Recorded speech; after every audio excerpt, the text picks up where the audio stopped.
Okay, it's Jim back with the UMI W8 true wireless earbuds, and we're going to tell you what we think of them and so on. And here is our little case.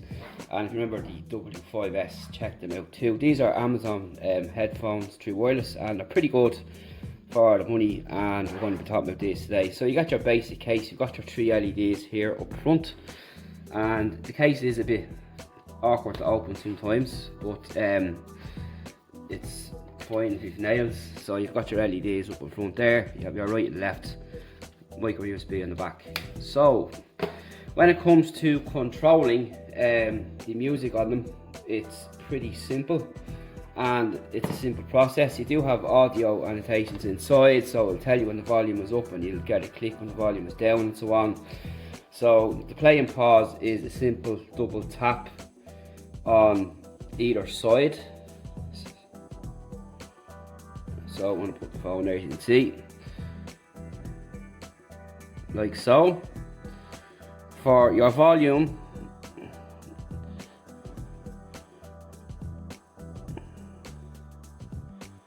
it's a small press, as you can see here, going down.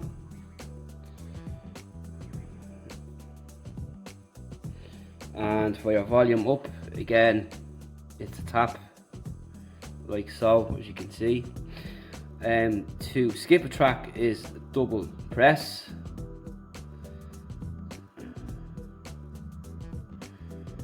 And to reverse the track is triple press.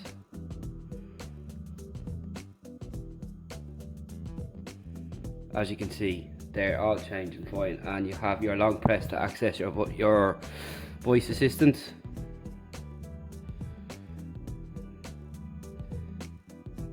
And as you can see, all works perfectly fine. So that's pretty good.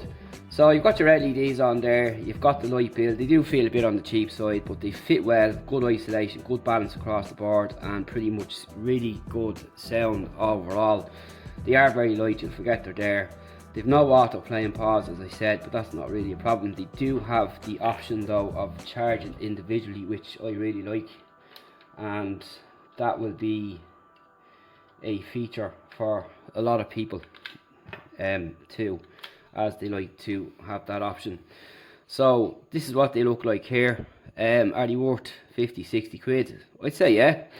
They do come in lots of different colours, and you know, even just for a cheap pair just to have around or for travelling, they're well worth the spend. Out of the two, which would I prefer? I think actually I prefer these, because these do give a bit more deep bass to them. They've got decent battery life as well, and they are up to the manufacturer's claims, so it's pretty good. And they're IPX7 protected as well, so you're covered overall there. The only thing is USB, micro USB on the back, and the case is a bit finicky at times. And just in comparison, this one is a more high-end finish, and it's got similar lights on the back, and you open up there, but there is a distinguishable difference between the two here with weight. This one is much heavier, and it's metal finished where this is plastic, so it's up to yourself. Out of the two, I think I prefer these, but nonetheless these are pretty good as well. But if you're just looking to spend money on a cheap pair of true wireless that has everything there, certainly check them out. You have all your features here on these, so you have your volume up and down, skip tracks, answer calls. Calls come in on both sides, by the way, and the calls are pretty clear. And you're going to get your usual distance when it comes to being away from your phone, so you're going to get around 30 or 40 feet, which is fine. And overall I was impressed, better than I expected as well. But as I said, the cost to performance ratio when it comes to price now and what you get for your money has certainly hit true wireless earbuds like it has with phones, and that's starting to trickle down now into a lot of brands. And this kind of entry level, mid-tier kind of range now is getting good specs for the money, and putting pressure on the big high-end, well-known brands that are charging 200 or 300 for their offerings. So again, it's something to look out for, and nothing to be sniffed at. So that's the UMI W8. Check them out. We'll drop a link below, and don't forget check out W5, and if you have any more questions, feel free to ask. That's really about it. Good sound, good bass, decent volume as well, actually, which is something I forgot to mention.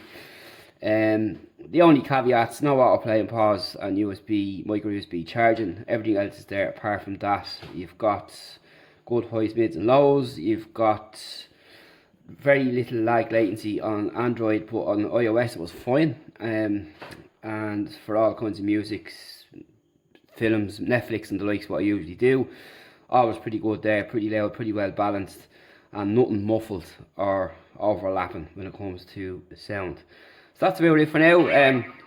See you in the next one, and we'll talk to you then. We've loads of stuff here and loads of stuff on the way, and again we'll be having the hands-on reviews for everything as we typically do, and of course we leave comments open for you to ask any questions you might need answered, and we'll gladly answer you.